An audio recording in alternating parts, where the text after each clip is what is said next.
Ito po ay isang luminous rosary.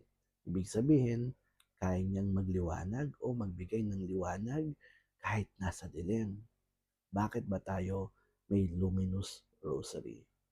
Alam mo ba na ang ating Birheng Maria sa tuwing siya ay magpapakita o magkakaroon ng apparition, siya ay kumikinang o nagliliwanag? Totoo po, at ilan sa kanyang mga apparition na nakita siyang nagliliwanag o kumikinang ay ang kanyang apparition sa Fatima, sa Guadalupe, at sa Lourdes. At alam mo rin ba na sa Biblia, sa Revelations chapter 12, ay may isang babaeng nagpakita na nagliliwanag na kasing liwanag ng araw at napapaligiran ng 12 bituin sa ulo.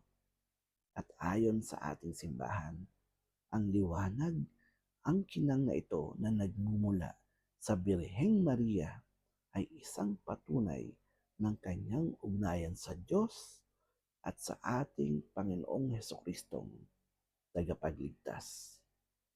Kung gusto nyo ng luminous rosary na ito, check nyo lang ang yellow basket ko. Hanggang sa muli, Brother Paul po. God bless.